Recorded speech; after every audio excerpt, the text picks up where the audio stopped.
ഗിരീഷേട്ടനായിട്ട് ആണ് മാക്സിമം വഴക്കുകൾ ഉണ്ടായിട്ടുള്ളത്. ശ്രേയ പറയും my Malayalam teacher is M Jayachandran എന്ന് പറയും.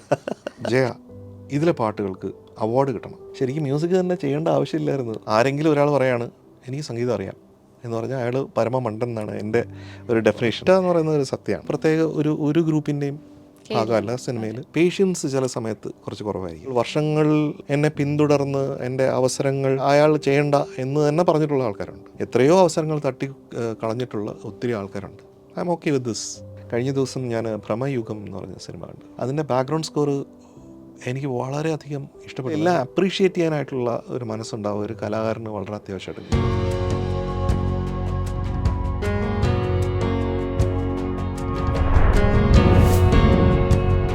ദൂരദർശനിലെ ലളിതഗാനങ്ങൾ, കർണികാര തീരങ്ങൾ, കഥകളിയുടെ പദമാടി, വലംപിരി ചുരുൾമുടി മാടിയൊതുക്കി, ചിത്രചേച്ചി പാടിയിട്ടുള്ള പാട്ടുകൾ ലളിതഗാനങ്ങളിൽ ഒരു ട്രെൻഡ് സെറ്റർ ആയിരുന്നു ആ സമയത്തെ. ആ പാട്ടുകളെല്ലാം അതേപോലെ തന്നെയാണ് ആ സമയത്ത് തന്നെയായിരുന്നു ആൽബം സോങ്ങുകളും സാർ ധാരാളം ചെയ്തിട്ടുണ്ടായിരുന്നത് ഈസ്റ്റ് കോസ്റ്റ് വിജയൻ്റെ കൂടെ. ഓർമ്മയ്ക്കായി ഇനിയൊരു സ്നേഹഗീതം, എന്തിനെന്നറിയില്ല, ഈ പറഞ്ഞ എന്തിനെന്നറിയില്ല എന്നുള്ള പാട്ടും, അതുപോലെ ഇത്രമേൽ എന്നെ നീ സ്നേഹിച്ചിരുന്നെങ്കിൽ അന്ന് പാട്ടും സിനിമയിലെടുത്തപ്പോഴും രണ്ട് കാലത്താണ് ഇറങ്ങിയിട്ടുള്ളത്. എത്രയോ കഴിഞ്ഞിട്ടാണ് സാർ അത് സിനിമയിലേക്ക് കൊണ്ടുവരുന്നത്. പക്ഷെ അതിൻ്റെ ആക്സെപ്റ്റൻസിന് ഒരു മാറ്റവും ഉണ്ടായിരുന്നില്ല. അന്ന് സ്വീകരിച്ച പോലെ തന്നെ ഈ പാട്ടും സ്വീകരിക്കപ്പെട്ടു.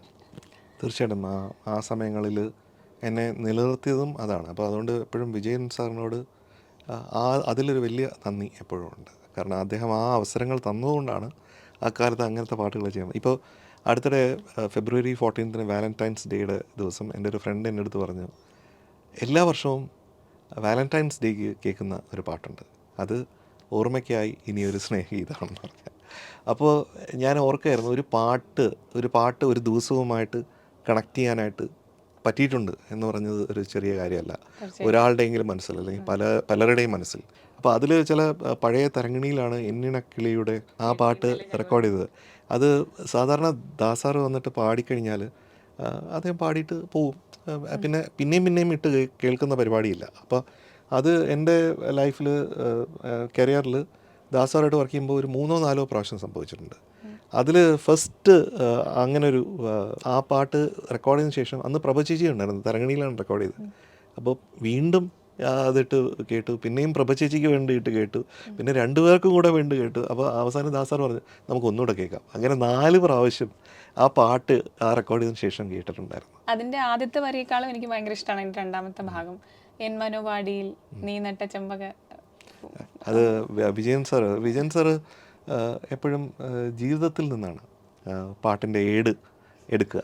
അത് വളരെ മനോഹരമാണ്. കാരണം അതെല്ലാം എല്ലാവരുമായിട്ടും റിലേറ്റ് ചെയ്യാൻ പറ്റും. കാരണം എല്ലാവരും അത്തരം അനുഭവങ്ങളിലൂടെ പോകുന്നവരാണല്ലോ. ഒരു ഫ്ലൈറ്റ് ഓഫ് ഇമാജിനേഷൻ അത് വരുമ്പോഴാണ് അങ്ങനെ വരിക. അപ്പോൾ അത് എപ്പോഴും വേഴ്സറ്റൈൽ ആവുക എന്നുള്ളത് that is very important for any artist and especially for somebody in films. അതാണ്. അപ്പോൾ കാരണം സിനിമ തന്നെ അങ്ങനെയാണ്. സിനിമ ഒരു നമ്മൾ എന്തിനേയും കാണിക്കാവുന്ന ഒരു നെന്മണിയിൽ ഒരു ലോകത്തെ കാണിക്കാവുന്ന. അപ്പോൾ ആ സൗന്ദര്യം എന്ന് പറയുന്നത് നമ്മൾ കാണാത്ത പല കാഴ്ചയും കാണിക്കുന്ന. അപ്പോൾ ആ കാണാത്ത കാഴ്ച ഈ സംഗീത സംവിധായകനും കാണേണ്ടത് ആവശ്യമുണ്ട്. അപ്പോൾ അങ്ങനെ വരുമ്പോഴത്തേക്കും നമ്മൾ അത്തരം കാഴ്ചകൾ കാണും. അതിനുള്ള സാധനം നമുക്കുണ്ടെങ്കിൽ അത്തരം കാഴ്ചകൾ കാണും. കാരണം മേക്ക് ബിലീഫാണ് ഇത്. ശരിക്കും പറഞ്ഞാൽ കുക്കുരു കുക്കു കുറുക്കൻ എന്നുള്ളത് ശരിക്കും ഏതെങ്കിലും ഒരു കുട്ടി എപ്പോഴെങ്കിലും ഒക്കെ പാടിയിട്ടുള്ള ഒരു പാട്ടല്ലല്ലോ. അത് ക്രിയേറ്റ് ചെയ്യുമ്പോൾ അത് പുതുതാണ്. അപ്പോൾ അത് മേക്ക് ബിലീഫാണ്. ഇത് കുട്ടികളുടെ പാട്ടാണ് എന്ന് തോന്നിപ്പിക്കുക. അത് എത്ര അധികം തോന്നിപ്പിക്കാൻ പറ്റുന്നോ അത്രത്തോളം ആൾക്കാരുടെ മനസ്സിലേക്ക് അത് കയറുന്നു എന്നുള്ളത്. അപ്പോൾ ആ മേക്ക് ബിലീഫ് വർക്കൗട്ട് ചെയ്യുക. അപ്പോൾ അതുകൊണ്ടാണ് മ്യൂസിക് കോമ്പോസിഷൻ എന്ന് പറയുന്നത് അപ്ലൈഡ് മ്യൂസിക് ആണെന്ന് പറയുന്നത്. അല്ലെങ്കിൽ ഒരു മ്യൂസിക്കൽ എഞ്ചിനീയറിങ് അതിനകത്തുണ്ട്. അതുപോലെയാണ് അത്ഭുതദ്വീപിലെ പാട്ടും. എങ്ങനെയാണ് ഈ പറഞ്ഞ വേഴ്സറ്റാലിറ്റി കൊണ്ടുവരാൻ എന്തെങ്കിലും അഡീഷണലി ചെയ്യാറുണ്ടോ? പാട്ടിന് അപ്ഡേറ്റ് ആയിരിക്കുക എന്ന് പറയാറുണ്ടല്ലോ, അതുപോലെ വായനയോ ബാക്കി സംഗീതജ്ഞരെ ശ്രവിക്കലോ, എന്താണ് അതിൻ്റെ ഒരു ടിപ്പ് സാറിന്? കേൾവി എന്ന് പറയുന്നത് ഏറ്റവും സുപ്രധാനമായിട്ടുള്ള കാര്യമാണ് നമ്മുടെ അപ്ഡേഷനുമായിട്ട് വന്നത്. ഇപ്പോൾ ലോകസംഗീതം കേൾക്കുക. ലോകസംഗീതം എന്ന് പറയുമ്പോൾ പല രീതിയിലുള്ള സംഗീതങ്ങളുണ്ട്. അപ്പോൾ ഇതെല്ലാം ഓരോ ഭാഷ പോലെയാണ്. സംഗീതത്തിന് തന്നെ പല പല ഭാഷകൾ പോലെയാണ്. അപ്പോൾ ഈ ഭാഷകളെ നമ്മൾ അറിയുക, ഈ ഭാഷകൾ തമ്മിലുള്ള വ്യത്യാസം അറിയുക, ചിലതൊക്കെ നമുക്ക് ആദ്യം കേൾവിയിൽ തന്നെ നമുക്ക് ഇഷ്ടപ്പെടാത്തതാവും. പക്ഷേ സിനിമയിൽ നാളെ ഒരു സംവിധായകൻ വന്നിട്ട് ആ ഒരു പ്രത്യേക ജനുസിൽ ഒരു പാട്ട് ചെയ്യണം എന്ന് പറയുമ്പോഴത്തേക്കും എനിക്കപ്പോൾ പറയാൻ പറ്റില്ല, അയ്യോ ഞാനത് അതിലില്ല എന്നൊന്നും പറയാൻ പറ്റില്ല. അപ്പോൾ ഇതിനകത്ത് അകപ്പെട്ട് കഴിഞ്ഞാൽ എല്ലാത്തിലും അകപ്പെടുക എന്നുള്ളതുണ്ട്. എല്ലാ രീതിയിലുള്ള സംഗീതത്തിലും നമ്മൾ അതുമായിട്ട് ഒരു ജേണി ചെയ്യുക എന്നുള്ളതാണ്. അപ്പോൾ അത് വളരെ ഇമ്പോർട്ടൻ്റ് ആണ്. അങ്ങനെയാണെങ്കിൽ മാത്രമേ അപ്ഡേറ്റഡ് ആകാൻ പറ്റൂ. പിന്നെ പഠനം അതെപ്പോഴും എല്ലാ കാലത്തും എനിക്കുണ്ട്, പുതിയ പുതിയ കാര്യങ്ങൾ. കാരണം സംഗീതം നമ്മൾ ഒരിക്കലും എത്ര ശ്രമിച്ചാലും എവിടെയും എത്തത്തില്ല സംഗീത പഠനം എന്ന് പറയുന്നത്. ആരെങ്കിലും ഒരാൾ പറയാണ് എനിക്ക് സംഗീതം അറിയാം എന്ന് പറഞ്ഞാൽ അയാൾ പരമമണ്ടൻ എന്നാണ് എൻ്റെ ഒരു ഡെഫിനേഷൻ. അത്തരം ആൾക്കാർ ആരെങ്കിലും അങ്ങനെ പറയുന്നുണ്ടെങ്കിൽ, അങ്ങനെ ഞാൻ കേട്ടിട്ടില്ല ആരും I know what music is about എന്ന് പറയുന്ന ആരെയും ഞാൻ കണ്ടെത്തിയിട്ടില്ല.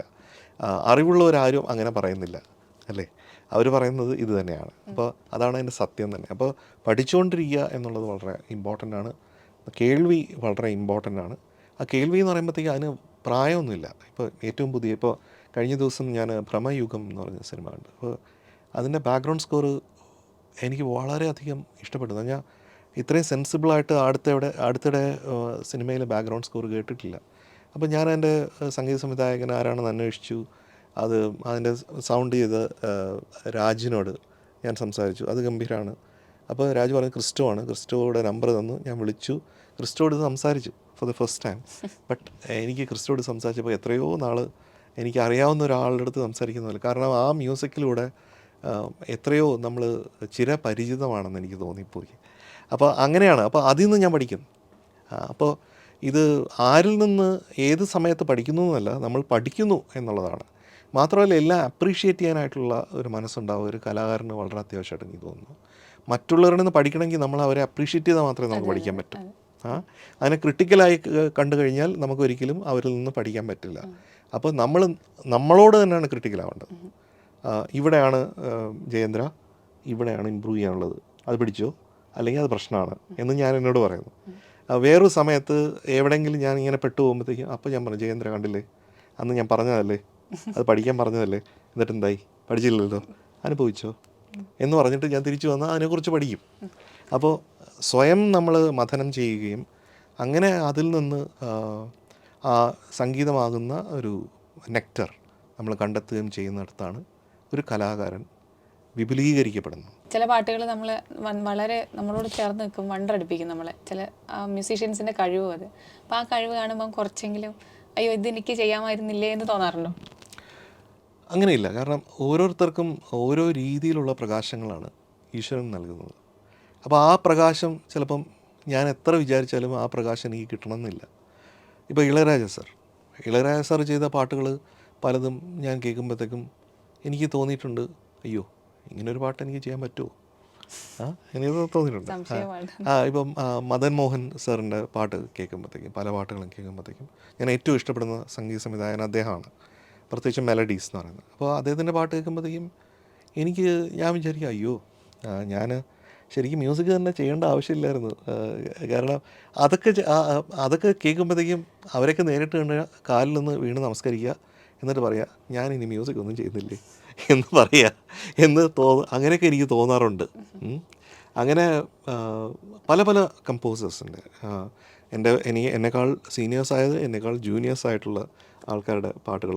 ആ പാട്ടുകളൊക്കെ ഞാൻ വളരെയധികം, ഇപ്പോൾ ആരാധികയെ എന്ന് പറഞ്ഞ പാട്ട് ഞാൻ വളരെയധികം ഇഷ്ടപ്പെടുന്ന ഒരു സോങ്ങാണ് വിഷ്ണു ചെയ്തിരിക്കുന്നത്. That is really beautiful. അപ്പോൾ അങ്ങനെയുള്ള പല ബ്യൂട്ടിഫുൾ ആയിട്ടുള്ള സോങ്സും വരുന്നുണ്ട് നമുക്ക്. അപ്പോൾ ഞാൻ നേരത്തെ പറഞ്ഞ പോലെ അതിൽ പ്രായപരിധിയൊന്നുമില്ല. സംഗീതം എന്ന് പറഞ്ഞാൽ എല്ലാവർക്കും ഉള്ളതാണ്, എല്ലാ പ്രായക്കാർക്കും ഉള്ളതാണ്, എല്ലാവർക്കും ഓരോ അനുഭവങ്ങളാണ്. ആ അനുഭവങ്ങളെ നമ്മൾ തിരിച്ചറിയാനും മറ്റുള്ള ഒരാളുടെ അനുഭവത്തെ നമ്മൾ റെസ്പെക്റ്റ് ചെയ്യാനും അഭിനന്ദിക്കാനും പഠിക്കണം. അവിടെയാണ് കലാകാരൻ ശരിക്കും ജനിക്കുന്നത് എന്ന് വിചാരിക്കട്ടെ. ശങ്കർജി വന്ന് പാടുമ്പോഴത്തേക്ക് എനിക്ക് തോന്നും, എനിക്ക് ജീവിതത്തിൽ ഇങ്ങനെയൊന്നും പാടാൻ പറ്റില്ലല്ലോ ദൈവമേ എന്ന് തോന്നും. അവിടെ അവരുടെ ഒരു പ്രകാശം, ആ ഒരു ദൈവത്തിൻ്റെ ഒരു ഗിഫ്റ്റ് അവർക്കുള്ളത് നമുക്ക് അത്ഭുതപ്പെട്ട് നിൽക്കും. ഇപ്പോൾ യേശുദാസ് സാറ് വെറുതെ ഒരു സാ പാടിയാൽ മതി, വേറെ ഒന്നും പാടണ്ട. ആ സാ പാടിക്കഴിഞ്ഞാൽ ആ സായിലുണ്ട് എല്ലാം. നമുക്ക് തോന്നും ആ സാ എന്ന് പറയുന്ന ആ ഒരു ശബ്ദത്തിൽ നിന്ന് ഈ ലോകം മൊത്തം അതിലേക്ക് വന്ന് ഇങ്ങനെ അടങ്ങിപ്പോകുന്ന പോലെ തോന്നി. അത്രയ്ക്ക് ബ്യൂട്ടിഫുള്ളാണ് അദ്ദേഹത്തിൻ്റെ ശബ്ദം. അത് കേൾക്കുന്നത് അത്രയ്ക്ക് ഡെപ്താണ്, അത്രയ്ക്ക് ഒരു ഓംകാരമാണ് അദ്ദേഹത്തിൻ്റെ ശബ്ദം, നാദം എന്ന് പറയുന്നത്. അപ്പോൾ അത് അദ്ദേഹത്തിൻ്റെ ശബ്ദത്തിൽ കേൾക്കുന്നത് അത് വലിയ ഭാഗ്യമാണ്, ഇതൊക്കെ സ്റ്റുഡിയോയിൽ കേൾക്കാൻ പറ്റുന്നത്. ഇത്രയും കാലം കിട്ടിയ പുരസ്കാരങ്ങളിൽ ചിലപ്പോൾ അമ്മ ഏറ്റവും സന്തോഷിച്ചിട്ടുണ്ടാവുക മികച്ച ഗായകന് കിട്ടിയ പുരസ്കാരമായിരിക്കും എന്നുള്ളത്. അപ്പോൾ ഗായകനിൽ നിന്ന് സംഗീത സംവിധാനത്തിലേക്ക് വന്നപ്പോൾ അമ്മ എന്താണ് പറഞ്ഞത്? ഞാൻ എൻ്റെ ജീവിതത്തിൽ ഞാൻ ദൈവത്തിനെ കണ്ടിട്ടുണ്ടോ എന്ന് പറഞ്ഞാൽ ഞാൻ നേരിട്ട് ദൈവത്തിനെ കണ്ടിട്ടുണ്ട്. അത് എൻ്റെ അമ്മയിലൂടെയാണ് കണ്ടിട്ടുള്ളത്. അല്ലെങ്കിൽ അമ്മയാണ് എനിക്ക് കണ്ട ദൈവം എന്ന് പറയാം.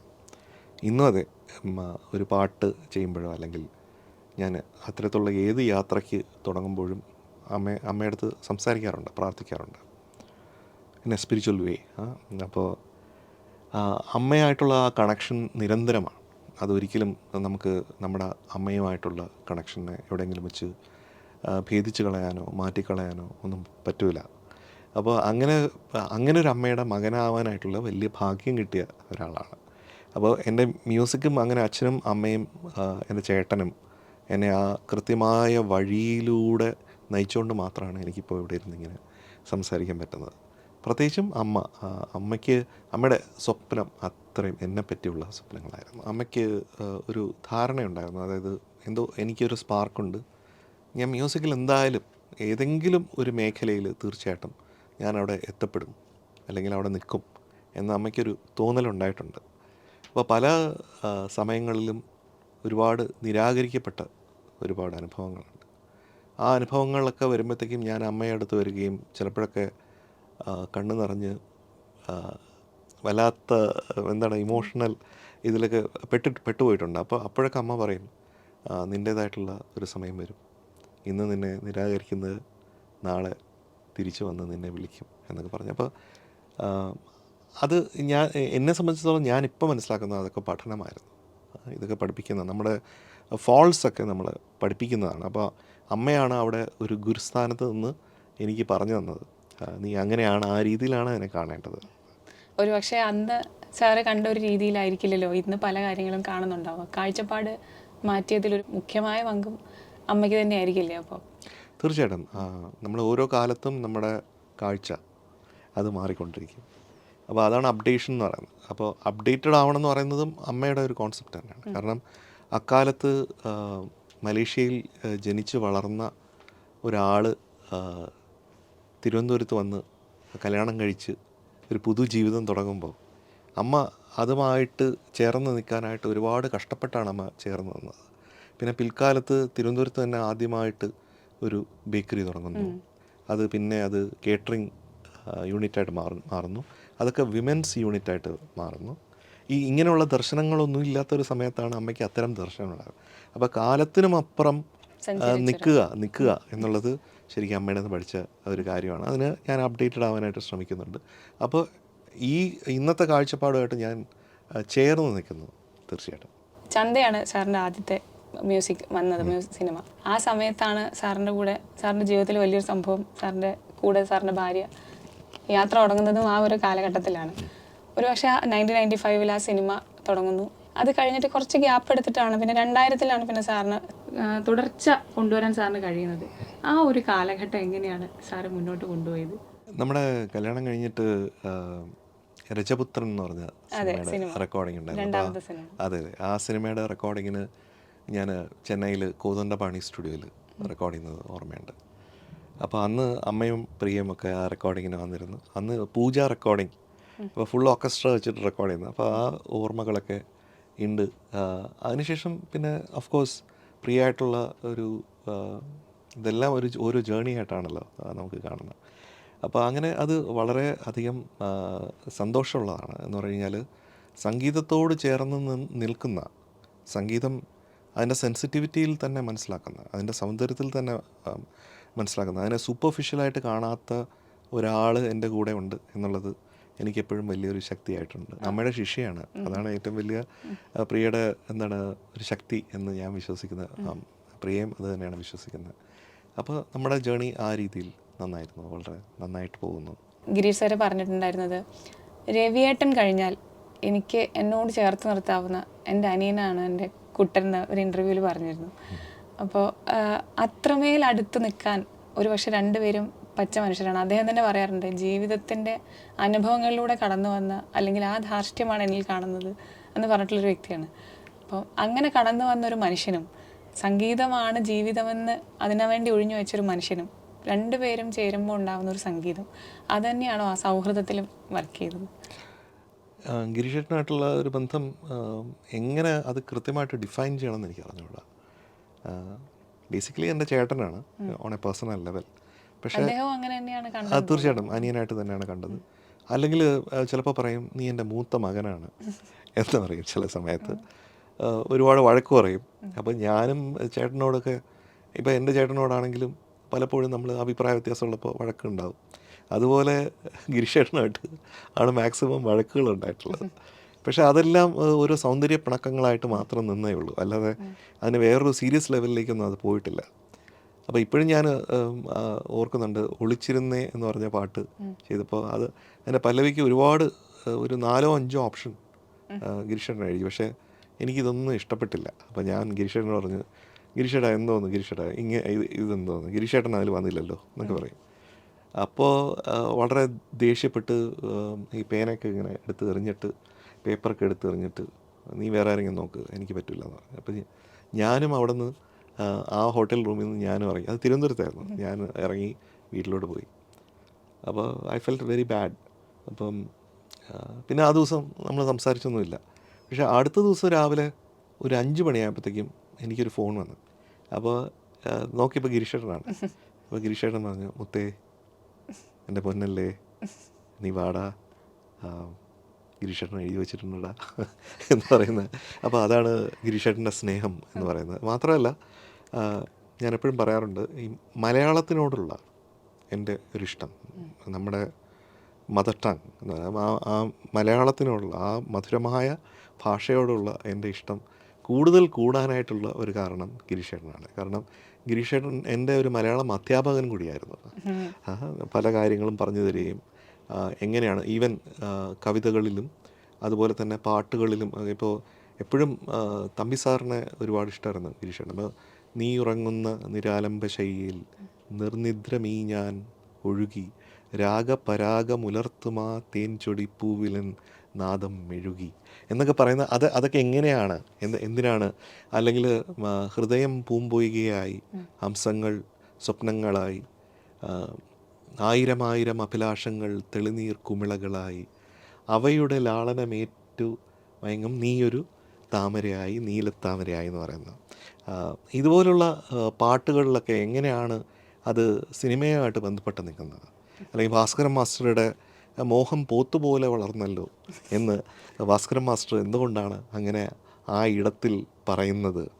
ഒരു തലം മാത്രം വിടർന്നൊരു ചെമ്പനീർ മുകുളമായി നീ എൻ്റെ അരികിൽ വന്നു എന്ന് പറയുമ്പോൾ അവിടുത്തെ പ്രണയം ഏത് ഭൂമികയിലുള്ളതാണ്, മനസ്സിൻ്റെ ഭൂമികയിലുള്ളതാണ് എന്നൊക്കെ. അപ്പോൾ ഇത്തരം കാര്യങ്ങളൊന്നും ഒരിക്കലും മറക്കാൻ പറ്റാത്തതാണ്. ഗിരീഷേട്ടനോളം അടുപ്പം തോന്നിയ വ്യക്തികളുണ്ടായിട്ടുണ്ടോ ജീവിതത്തിൽ, സിനിമയിൽ? തീർച്ചയായിട്ടും. അപ്പോൾ രമേശൻ നായർ സാറ് ഒരു ഗുരുതുല്യനാണ്. അപ്പോൾ കൈതപ്ര സാറുമായിട്ട് വരുമ്പോഴത്തേക്കും വേറൊരു രീതിയിലുള്ള കാര്യമാണ്, അദ്ദേഹവും ഗുരുതുല്യനാണ്. പിന്നെ റഫീഖ് ജിയായിട്ട് വരുമ്പോഴത്തേക്കും ഒരു ബ്രദർലി അഫെക്ഷനാണ്, അല്ലെങ്കിൽ നല്ലൊരു സുഹൃത്താണ് റഫീഖുമായിട്ട്. ഹരിയാകുമ്പോഴത്തേക്കും ഒരു അനിയനോട് സംസാരിക്കുന്ന പോലെ ഗിരീഷേട്ടൻ എന്നോട് എങ്ങനെ സംസാരിച്ചു അതുപോലെ ഞാൻ ഹരിയോട് സംസാരിക്കാറുണ്ട്. ഒരു പക്ഷേ ഈ പറഞ്ഞ ആളുകൾക്കൊക്കെ ഒരു പ്രത്യേകത കൂടി ഉണ്ട്. ഇവരെല്ലാവരുടെയും വരികൾക്ക് ഭയങ്കര ഇമ്പമാണ്. വെറുതെ വരികൾ എഴുതുക, സിനിമയ്ക്ക് ട്യൂൺ ഒപ്പിച്ചോ അല്ലെങ്കിൽ സിനിമയ്ക്ക് ചേരാവുന്നയോ വരികളല്ല, അതിലൊക്കെ ഒരു ജീവിതം കൊണ്ടുവരുന്ന മനുഷ്യരാണ് അവരൊക്കെ. അത് പുതുതലമുറയിലുള്ള BK ഹരിനാരായണൻ ആണെങ്കിൽ പോലും അങ്ങനെയാണ്. ഇത്തരം കവികളൊക്കെ തന്നെയാണ് സാറിന് കൂടെ കൂടുതൽ വർക്ക് ചെയ്തിട്ടുള്ളത്. അല്ല, അതൊരു കാലഘട്ടത്തിൻ്റെ, ഈ കാലഘട്ടത്തിൽ ആരൊക്കെ എങ്ങനെയൊക്കെ വരണം എന്ന് തീരുമാനിച്ചിട്ടുള്ളത് അവിടെ നിന്നാണ്. അതിലെനിക്ക് തീരുമാനമില്ല. പക്ഷേ അവരുമായിട്ട് ചേരുമ്പോഴത്തേക്കും ഒരു സ്നേഹബന്ധം ഉണ്ടാകുന്നത് അത് വളരെ നാച്ചുറലായിട്ടുണ്ടായിട്ടുള്ളതാണ്. ഇപ്പോൾ വിനായക് ശശികുമാർ, എനിക്ക് വിനായകിൻ്റെ പാട്ടെഴുത്ത് എനിക്കിഷ്ടമുള്ളതാണ്. ജസ്റ്റിൻ വർഗീസ്, ഹിഷാം, ഇവരുടെയൊക്കെ സംഗീതം എനിക്ക് വളരെ ഇഷ്ടപ്പെട്ടതാണ്. അപ്പോൾ എല്ലാ കാലത്തും ഞാൻ അത്തരം ആൾക്കാരുമായിട്ട്, ഞാൻ ബേസിക്കലി ഞാൻ നേരത്തെ പറഞ്ഞായിരുന്നതാണ്, ടാലൻറ്റ് അല്ലെങ്കിൽ പ്രതിഭ അല്ലെങ്കിൽ ജീനിയസ് എന്ന് പറയുന്ന ഇത് പല തലത്തിലാണ്. ആ തലം ഈശ്വരൻ കൊടുക്കുന്നതാണ്. ആ തലം നമ്മൾ തിരിച്ചറിയുമ്പോൾ ചിലപ്പോൾ ചില ആൾക്കാരുമായിട്ട് നമുക്ക് അത്തരം ആൾക്കാരുമായിട്ട് നമുക്ക് ചില സ്നേഹബന്ധങ്ങൾ ഉണ്ടാവുക. ഇപ്പോൾ ടി പത്മനാഭൻ സാർ, ഞാൻ ഏറ്റവും അധികം ഇഷ്ടപ്പെടുകയും ആദരിക്കുകയും ചെയ്യുന്ന വ്യക്തികളിൽ ഏറ്റവും സമുന്നതനാണ് അദ്ദേഹം. അദ്ദേഹം എൻ്റെ സ്നേഹത്തിനപ്പുറം വലിയ ആകാശങ്ങളിൽ ജീവിക്കുന്ന ആളാണ്. പക്ഷേ അങ്ങനെ അദ്ദേഹമായിട്ട് സംസാരിക്കുമ്പോഴത്തേക്കും എനിക്ക് അങ്ങനെ ഒരു ഫീലാണ്. അദ്ദേഹം എന്നെ ഒന്നും പഠിപ്പിച്ചിട്ടില്ല, പക്ഷേ എനിക്ക് ഗുരുതുല്യനാണ്. അതാണ് പറഞ്ഞത്. അപ്പോൾ അങ്ങനെയുള്ള സ്നേഹബന്ധങ്ങൾ ജീവിതം മുന്നോട്ട് പോകാനായിട്ടുള്ള ഏറ്റവും വലിയ കാറ്റലിസ്റ്റാണ് തീർച്ചയായിട്ടും. ഞങ്ങൾ കേൾക്കുന്നതിന് മുമ്പ് എത്രയോ തവണ കേട്ടതും അത് പ്യൂരിഫൈ ചെയ്യുന്ന ആളുകളാണ് സംഗീത സംവിധായകർ. അതുകൊണ്ടായിരിക്കാം സാറ് പറയാറുണ്ട് സാറിൻ്റെ പാട്ടുകൾ ഞാൻ പിന്നെ കേൾക്കാറില്ല, ഞാൻ ചെയ്ത പാട്ടുകൾ പിന്നെ കേൾക്കാറില്ല എന്ന് പറയുന്നത്.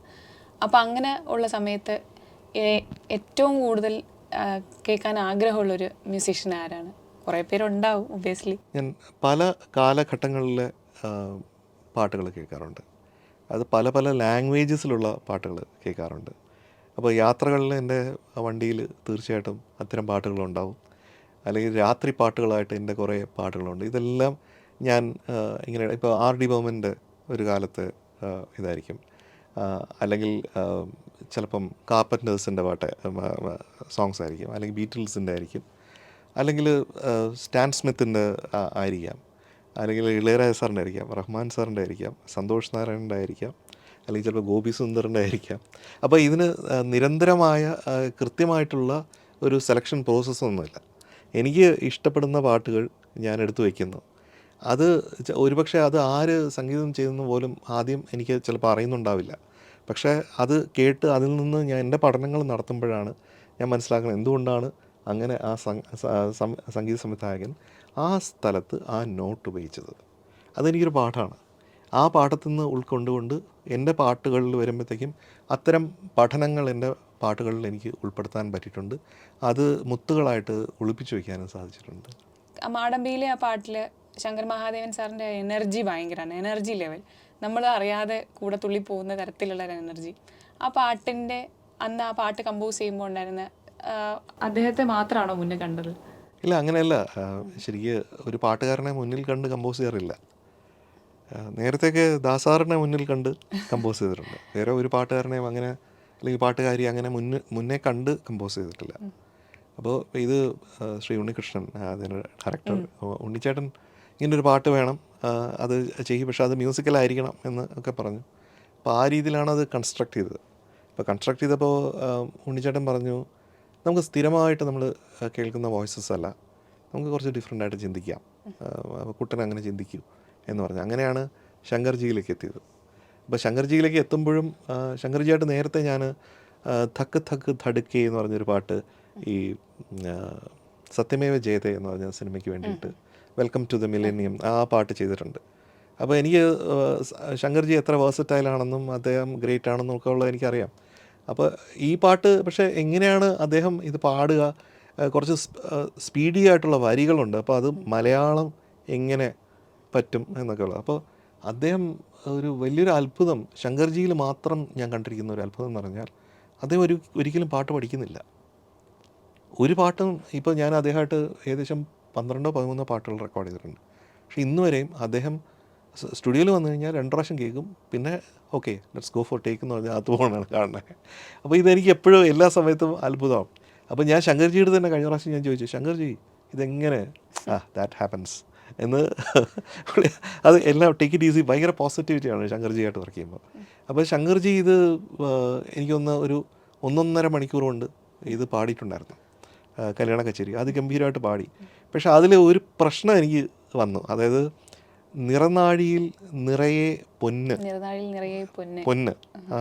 ഇത് അദ്ദേഹം പാടുമ്പോൾ നിറനാഴിയിൽ നിറയെ പൊണ്ണ്, പൊണ്ണ് എന്ന് പറയുന്നത് തമിഴിൽ വരുമ്പോൾ പെണ്ണ് എന്നുള്ള അർത്ഥമാണ്. അപ്പോൾ പൊന്ന് എന്ന് പറഞ്ഞാൽ അപ്പോൾ മാക്സിമം ട്രൈ ചെയ്തിട്ടും ഇത് പറ്റുന്നില്ല. അപ്പോൾ ഞാൻ തിരിച്ചു വെച്ച് വന്നിട്ട് ഇത് എന്ത് ചെയ്യും ഉണ്ണിച്ചേട്ടാ എന്നൊക്കെ പറഞ്ഞ് ഇങ്ങനെ ഇരിക്കുമ്പോഴാണ് പെട്ടെന്നൊരു ഐഡിയ വന്നത്, നമുക്ക് അവിടെ മാത്രം ഒരു കോറസും കൂടെ ആഡ് ചെയ്യാം. അപ്പോൾ ഈ നമ്മുടെ കോറസ് പാടുന്ന നമ്മുടെ ഫ്രണ്ട്സ് അവർ വന്നപ്പോൾ ഞാൻ പറഞ്ഞു, ഇങ്ങനെ നിറനാഴിയിൽ നിറയെ പൊന്ന് എന്ന് കൃത്യമായിട്ട് പാടണം എന്ന് പറഞ്ഞ് അവരെ കൊണ്ട് പാടിപ്പിച്ചിട്ട് ആ ഭാഗത്ത് മാത്രം ശങ്കർജിയുടെ വോയിസ് കുറച്ച് വെച്ച്.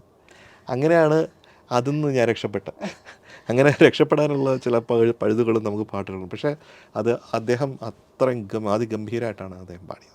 അതേപോലെ ശ്രേയ ഘോഷാൽ മലയാളിയല്ല, അപ്പോൾ അത് അവർ പാടുന്ന സമയത്ത് ഇള്ള അതൊക്കെ എങ്ങനെയാണ് കറക്റ്റ് ചെയ്യുന്നത്? മാത്രമല്ല ഭാവവും കാഞ്ചനയുടെ ഒരു സ്റ്റോറി പറയുന്ന സമയത്ത് നിൻ്റെ മൊയ്തീൻ്റെ കാഞ്ചനമാലയുടെ ആ ജീവിതം മൊത്തം ആ പാട്ടിലുണ്ട്.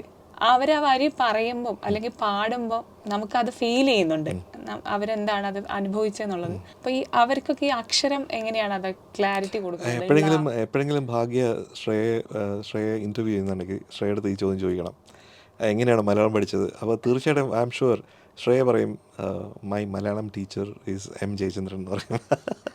ഷുവറാണ്. എനിക്ക് ആദ്യം എന്നെ മലയാളം പഠിപ്പിച്ചത്, മലയാളം എൻ്റെ ഉള്ളിലേക്ക് കയറിയത് പരമേശ്വരൻ പിള്ള സാർ എന്ന് പറഞ്ഞിട്ട് അദ്ദേഹം വലിയൊരു അധ്യാപകൻ, ഗ്രേറ്റ് മാൻ ആയിരുന്നു. അപ്പോൾ അദ്ദേഹം പഠിപ്പിച്ച മലയാളത്തിൽ നിന്നാണ് എൻ്റെ മലയാളം വികസിക്കുന്നത്. അദ്ദേഹം രാവിലെ ബോർഡിൽ എഴുതിയിടും, നാളെ ആർക്കെന്ത് വരുമെന്നറിയാവല്ലൊരുത്തനും ഇന്നേ ചെയ്തതിനാൽ ധീമാൻ നാളെ ചെയ്യേണ്ട വൃത്തികൾ എന്ന്. കറക്റ്റായിട്ട് ഹോംവർക്ക് ചെയ്ത് തരണം എന്നാണ് പറയുന്നതിൻ്റെ അർത്ഥം. 5 പേജ് എഴുതി കൊണ്ടുപോകണം ദിവസവും. അതെനിക്ക് ഭയങ്കര ബുദ്ധിമുട്ടായിരുന്നു. അദ്ദേഹം ഒരുപാട് വഴക്കൊക്കെ പറഞ്ഞിട്ടുണ്ട്. പക്ഷേ ഞാനിന്ന് ഓർക്കുമ്പോൾ എൻ്റെ കൈയക്ഷരം നന്നാവാനായിട്ടുള്ള ഒരു കാരണം അതാണ് തീർച്ചയായിട്ടും. മലയാളം കൃത്യമായിട്ട് അക്ഷരത്തെറ്റില്ലാതെ എഴുതാൻ പറ്റുന്നതും അദ്ദേഹത്തിൻ്റെ ഒരിതാണ്. അപ്പോൾ പരമേശ്വരൻ പിള്ള സാറിൻ്റെ അനുഗ്രഹം എനിക്ക് കിട്ടിയോണ്ടായിരിക്കണം ശ്രേയ ഘോഷാലിനെ മലയാളം പഠിപ്പിക്കാനായിട്ടുള്ള ഒരു മലയാളം അധ്യാപകരായിട്ട് ഞാൻ മാറിയിട്ടുള്ളത് ഒരുപാട് പ്രാവശ്യം. എനിക്കതിൽ അഭിമാനമുണ്ട്.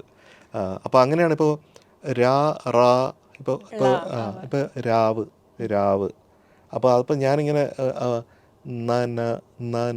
വ്, അപ്പോൾ നായും നായും നീ ന വ് ഇതൊക്കെ അവർക്ക് പറയാനായിട്ട് ബുദ്ധിമുട്ടാണ്. അപ്പോൾ അതെങ്ങനെയാണ് നമ്മൾ മൗത്തിൻ്റെ റൂഫിലോട്ട് ടങ് ടച്ച് ചെയ്ത് അങ്ങനെ പറഞ്ഞാലാണ്, അങ്ങനെയൊക്കെ അത്തരത്തിൽ പോലും ഇതിൻ്റെ സൗണ്ടിങ് എങ്ങനെ വരുന്നു എന്നുള്ളത് ആ രീതിയിൽ തന്നെ പഠിപ്പിച്ചിട്ടാണ് അങ്ങനെ പാടിച്ചിട്ടുള്ളത്. അവരും കേട്ടിട്ടുണ്ട് ഭയങ്കര ഹാർഡ് വർക്കിംഗ് ആണ്. ഒരു പാട്ടിന് വേണ്ടി എത്ര സമയം വേണമെങ്കിലും സ്പെൻഡ് ചെയ്യാൻ റെഡി ആയിട്ടുള്ളൊരു സിംഗറാണ്, ഗ്രേറ്റ് സിംഗർ. അപ്പോൾ എങ്ങനെയാണ് ഇങ്ങനെയുള്ള ഓരോ ശബ്ദത്തിനെയും റെസ്പെക്റ്റ് ചെയ്യാൻ നമ്മൾക്ക് പഠിക്കാൻ പറ്റും? ഈ ചെറിയ ആളോട് ട്രീറ്റ് ചെയ്യുന്നതും വലിയ ആളോടും. നമ്മുടെ മുന്നിലെത്തുന്ന എല്ലാവരും ഗായകരാണ്, പുതുമുഖമായാലും പഴയ ഗായകരായാലും എല്ലാം തന്നെ. എല്ലാവരെയും എങ്ങനെയാണ് ഇങ്ങനെ ഒരേപോലെ ട്രീറ്റ് ചെയ്യാൻ പറ്റുന്നത്? മ്യൂസിക് അങ്ങനെയാണ്. സംഗീതം നമുക്ക് നമ്മുടെ ഉള്ളിലുണ്ടെങ്കിൽ, അത് സത്യമാണെങ്കിൽ, അത് സൂപ്പർഫിഷ്യൽ അല്ലെങ്കിൽ, അതിന് ആഴമുണ്ടെങ്കിൽ, അതിൽ നമുക്ക് ദൈവത്തിനെ കാണാൻ പറ്റുമെങ്കിൽ തീർച്ചയായിട്ടും നമുക്ക് അങ്ങനെ മാത്രമേ നമുക്ക് പറ്റത്തുള്ളൂ. പക്ഷേ ചില സമയത്ത് എൻ്റെ ഒരു കുറവെന്ന് പറയുന്നത് ചില പേഷ്യൻസ് ചില സമയത്ത് കുറച്ച് കുറവായിരിക്കും. പ്രത്യേകിച്ച് നമ്മൾ പാടിക്കുന്ന സമയത്ത് ഈ ഒരു പ്രാവശ്യം പാടി തെറ്റി വന്നിട്ടുണ്ട്, അപ്പോൾ ഇങ്ങനെയല്ല അങ്ങനെയാണെന്ന് പറയുന്നു. അത് 2-3 പ്രാവശ്യം കഴിയുമ്പോഴത്തേക്കും പിന്നെയും അത് സെയിം കാര്യം തന്നെ ഇങ്ങനെ റിപ്പീറ്റ് ചെയ്തുകൊണ്ടിരിക്കുമ്പോൾ ചില സമയത്ത് ഞാൻ ഇംപേഷ്യൻ്റ് ആയിട്ടുണ്ട്. ഞാൻ മാക്സിമം പേഷ്യൻസ് അവിടെ ക്രമീകരിക്കാനായിട്ട് ശ്രമിക്കാറുണ്ട്, പക്ഷേ ചിലപ്പോൾ അത് സാധിക്കാറില്ല. അപ്പോൾ അങ്ങനെ ദേഷ്യം വരുന്ന മൊമെൻറ്റ്സ് ഉണ്ടായിട്ടുണ്ട്. പക്ഷേ അങ്ങനെ വരരുത് എന്ന് ഞാൻ എപ്പോഴും എന്നോട് തന്നെ പറയാറുണ്ട്.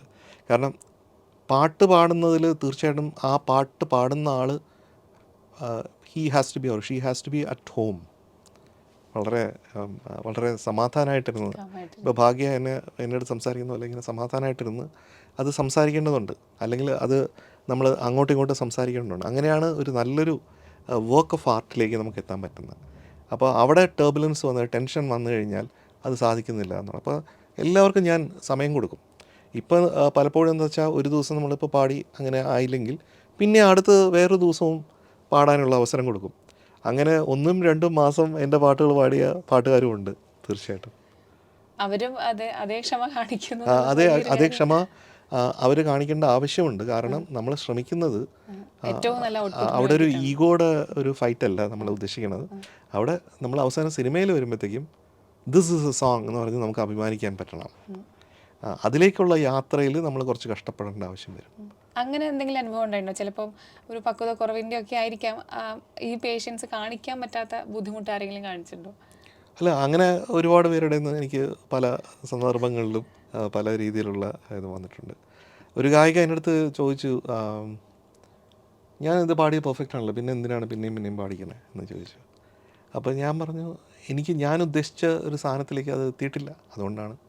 അല്ല, നിങ്ങളുടെ ഉദ്ദേശം എന്താണ്, നിങ്ങളിങ്ങനെ ഇങ്ങനെ ഇങ്ങനെ പാടിച്ചുകൊണ്ടിരിക്കുന്നു എന്നുള്ള രീതിയിൽ ആ ആ ഒരു രീതിയിൽ സംസാരിച്ചു. അപ്പോൾ പിന്നെ ആ സിനിമ കണ്ടതിന് ശേഷം ആ ഗായിക എൻ്റെ അടുത്ത് പറഞ്ഞു, അന്ന് ജയൻ ചേട്ടൻ പറഞ്ഞ കറക്റ്റായിരുന്നു, ഇപ്പോഴാണ് അത്. അപ്പോൾ ഓഫ് കോഴ്സ് ഇതിൻ്റെ വിഷ്വൽസ് എന്താണ്, അല്ലെങ്കിൽ ഡയറക്ടർ എന്നിലൂടെ പ്രവർത്തിക്കുന്ന ഏത് രീതിയിലാണ് എന്നൊന്നും നമുക്ക് കൂടുതൽ കമ്മ്യൂണിക്കേറ്റ് ചെയ്യാൻ പറ്റില്ല. പാട്ടിൻ്റെ ട്യൂൺ പറഞ്ഞു കൊടുക്കാം, സോങ് സിറ്റുവേഷനൊക്കെ പറഞ്ഞു കൊടുക്കാം എന്നുള്ളതിൽ കവിഞ്ഞ് നമുക്ക് ആ ആളുടെ ഉള്ളിലേക്ക് കയറിയിരിക്കാൻ പറ്റില്ലല്ലോ. അപ്പോൾ അങ്ങനെ ഉള്ള പല പ്രശ്നങ്ങളും പല സമയങ്ങളിലും ഉണ്ടായിട്ടുണ്ട്. പക്ഷേ അതെല്ലാം കൾമിനേഷൻ വാസ് ഗുഡ്, അതല്ലേ നല്ലത്. അതേപോലെ തന്നെയാണ് സിനിമ സംഗീത സംവിധായകൻ പ്ലസ് സിനിമാ സംവിധായകൻ. അപ്പം രണ്ടുപേരും സംവിധായകരാണ്. ഈ ക്ലാഷ് ഉണ്ടാവാറുണ്ടോ എപ്പോഴെങ്കിലും? അതായത് അവർക്ക് ഇഷ്ടപ്പെടുന്ന ഒരു സംഗീതം കിട്ടുന്നവരെ അവർ ചിലപ്പം വീണ്ടും വീണ്ടും വീണ്ടും വീണ്ടും വീണ്ടും നമ്മളെ കൊണ്ട് ചെയ്യിച്ചുകൊണ്ടേയിരിക്കാം. ചിലപ്പോൾ ഒരു ഇംപ്രവൈസേഷൻ പറയുന്ന സമയത്ത് അല്ലെങ്കിൽ ഇതിനേക്കാൾ കൂടുതൽ ഇതായിരിക്കാം ചേരുന്നത് എന്ന് പറയുമ്പോൾ സജഷൻ സ്വീകരിക്കാൻ തയ്യാറാവാത്ത സംവിധായകരുണ്ടായിരുന്നു.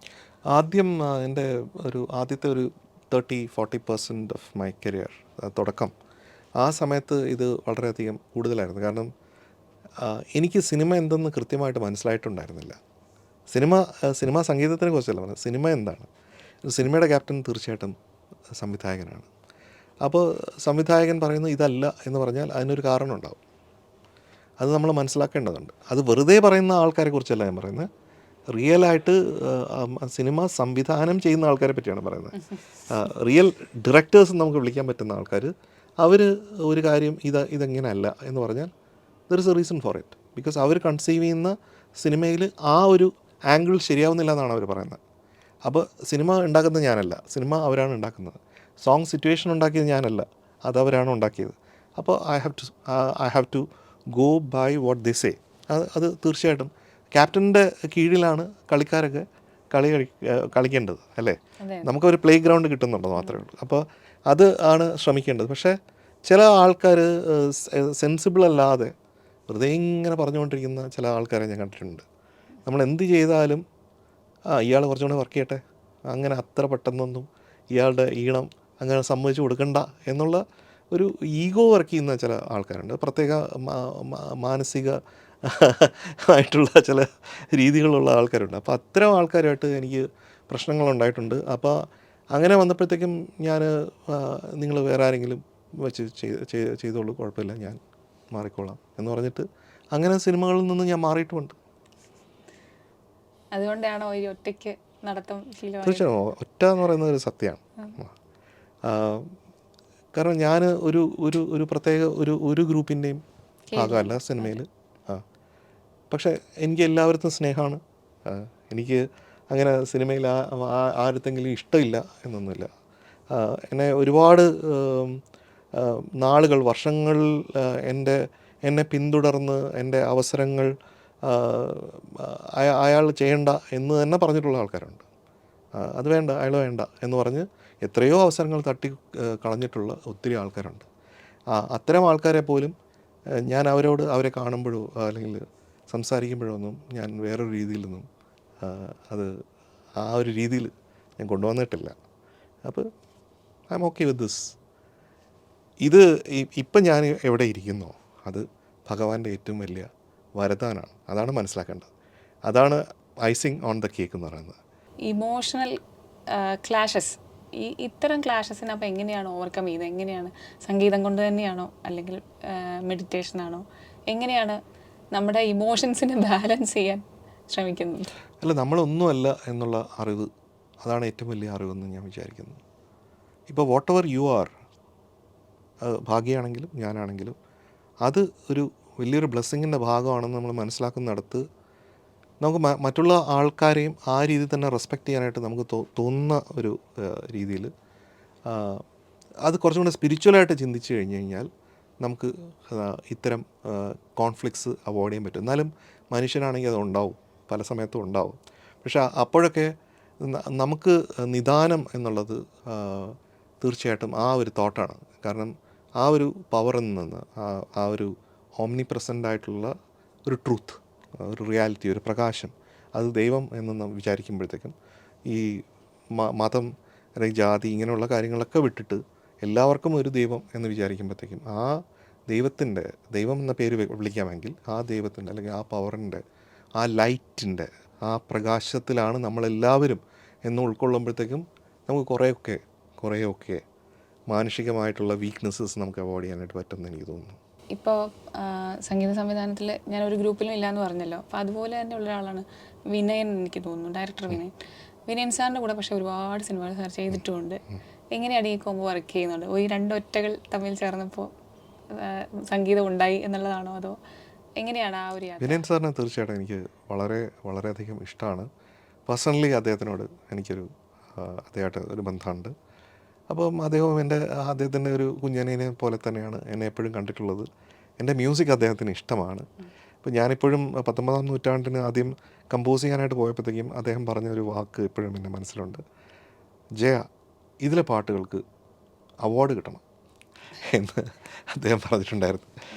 പക്ഷേ അവാർഡ് കിട്ടാൻ വേണ്ടിയിട്ടല്ല പാട്ടുകളൊന്നും ചെയ്തത്. പക്ഷേ അദ്ദേഹം പറഞ്ഞു, അദ്ദേഹത്തിൻ്റെ വാക്ക് അതുപോലെ ഫലിച്ചു എന്നുള്ളതും വളരെ. അപ്പോൾ വിനയൻ സാർ എല്ലാ കാലത്തും എന്നെ വളരെയധികം ഇഷ്ടപ്പെട്ടിട്ടുണ്ട്, എന്നെ പ്രൊട്ടക്റ്റ് ചെയ്തിട്ടുണ്ട്. എൻ്റെ പ്രിയപ്പെട്ട ഒരു വലിയേട്ടനായിട്ട് അദ്ദേഹം നിൽക്കുന്നുണ്ട്. ഒരുപക്ഷെ അദ്ദേഹം അങ്ങനെ പറഞ്ഞതിൻ്റെ ഒരു കാരണം, ഒരുപാട് പ്രതിസന്ധിൻ്റെ ഇടയിലാണ് അദ്ദേഹം ആ സിനിമ എടുത്തിട്ടുള്ളത്. അതിന് എടുക്കുന്ന സമയത്തും അതിന് മുമ്പും ശേഷവും ഒക്കെ ആയിട്ട് ധാരാളം പ്രശ്നങ്ങളും പ്രതിസന്ധികളും. അദ്ദേഹം ഒരുപാട് പ്രതിസന്ധികളിലൂടെ കടന്നു വന്ന ആളാണ്. അത് എനിക്ക് നന്നായിട്ടറിയാം. അദ്ദേഹത്തിൻ്റെ സിനിമ അതിൽ സംഗീതം ചെയ്യരുത് എന്ന് പല ആൾക്കാരും എന്നെ വിളിച്ചു പല കാലഘട്ടങ്ങളിലും പറഞ്ഞിട്ടുണ്ട്.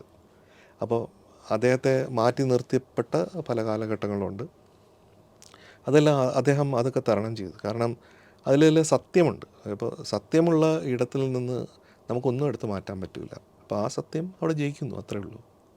ഡയറക്ടർ വിനയനെ പോലെ പറഞ്ഞ പോലെ തന്നെയാണ് കമൽ സാറിൻ്റെ കൂടെയും ധാരാളം സിനിമകൾ, എല്ലാം മാജിക്കാണ്.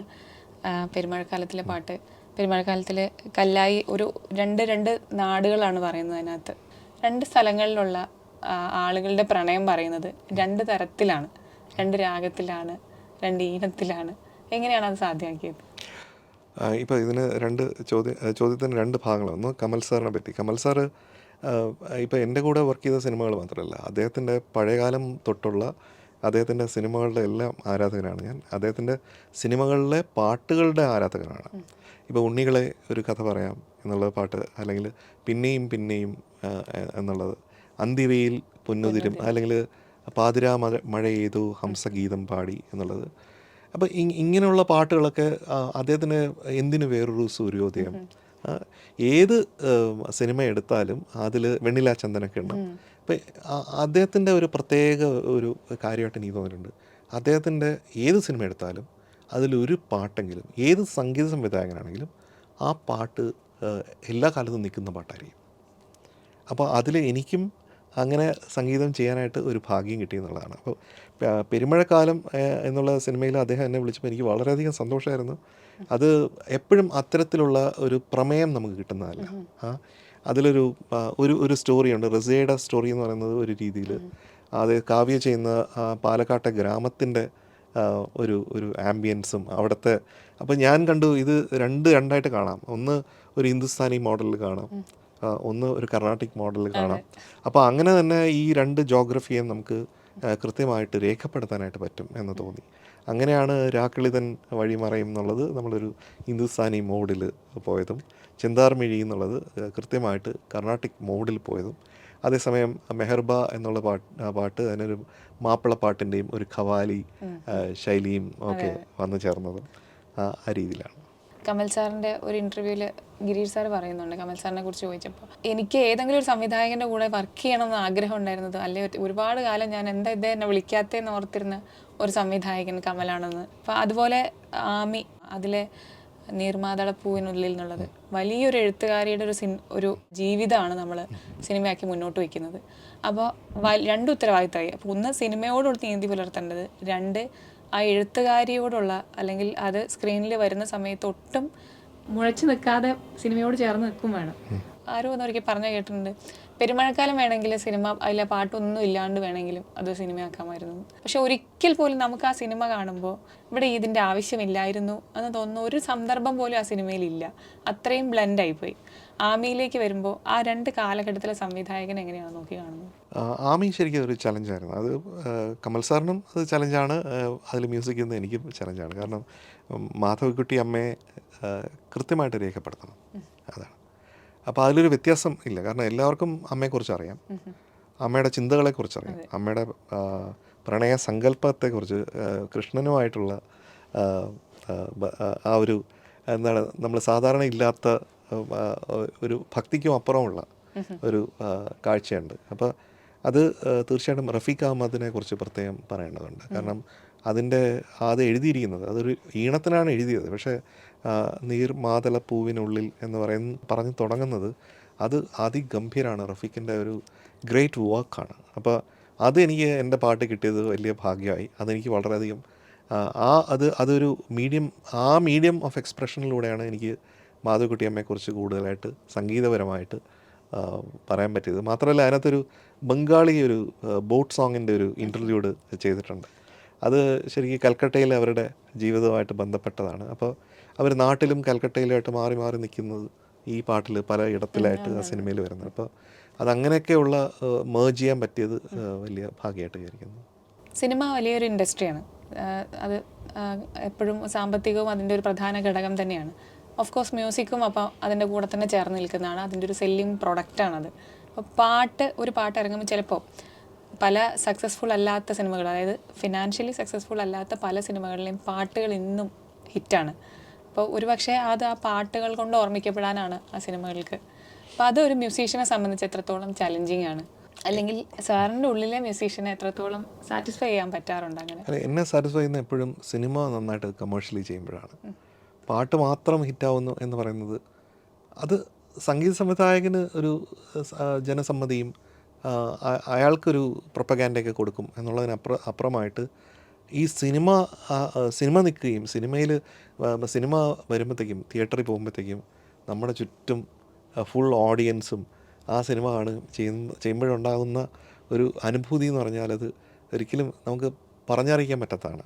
ഇപ്പോൾ ബാക്ക്ഗ്രൗണ്ട് സ്കോർ ചെയ്യുമ്പോഴത്തേക്കും നമ്മൾ എത്രയോ പ്രാവശ്യം സിനിമ കാണുമല്ലോ, എന്നിട്ട് ഓരോ ഭാഗത്തിന് നമ്മൾ ആ മ്യൂസിക് കൊടുക്കുകയാണ്. അപ്പോൾ നമ്മൾ കരുതും ഈ ഇടങ്ങളിലൊക്കെയാണ് ഓഡിയൻസ് ഈ സിനിമയിലേക്ക് ഉണരാൻ പോകുന്നത് എന്ന് തോന്നും. പക്ഷേ എനിക്കെപ്പോഴും തോന്നിയിട്ടുള്ളത് ഒരു ഫുൾ ഓഡിയൻസുമായിട്ട് നമ്മൾ ഒരു തിയേറ്ററിൽ നിന്ന് കാണുമ്പോഴാണ് അങ്ങനെയൊന്നും അല്ല എന്ന് മനസ്സിലാകുന്നത്.